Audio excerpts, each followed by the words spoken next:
এই দেখো বন্ধুরা, আমার বাড়িতে দুটো বাচ্চিঘর পাখি আমি প্রায় আজকে 1 বছর ধরে পুষেছিলাম।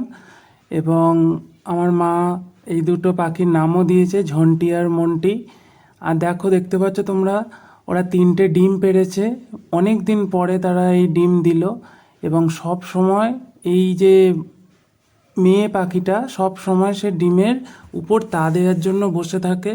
এবং আর এই যে ছেলে পাখিটা, এ হচ্ছে সব সময় ওই হাঁড়ির মধ্যে তার মহিলা পাখিটিকে খাইয়ে দিয়ে আসে এবং তাকে বেরোতে দেয় না। অর্থাৎ সব সময় সে যেন বলছে, তুমি ঘরের মধ্যেই থাকো, ডিমগুলোকে যত্ন করো, এটাই যেন সে বলতে চাইছে। আর এই যে সবুজ হলুদ রঙের যে পাখিটা দেখতে পাচ্ছ, এটা হচ্ছে ছেলে পাখি। আর এই যে কিছুটা সাদা আর হলুদ রঙের যে পাখিটা দেখতে পাচ্ছ, এটা হচ্ছে মেয়ে পাখি।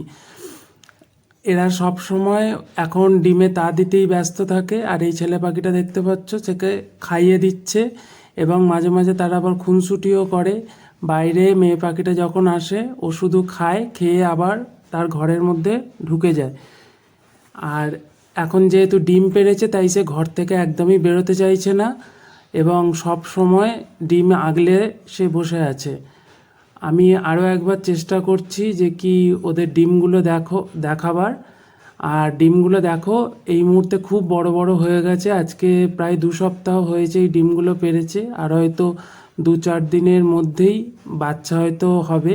এবং বাচ্চাগুলো হওয়ার অপেক্ষাতে আছি, যে তার জন্য আমি যা করার যত্ন, সেই যত্নটা করছি। দেখে নাও, 3টে ডিম দেখো কত বড় বড় ডিমগুলো হয়েছে। আর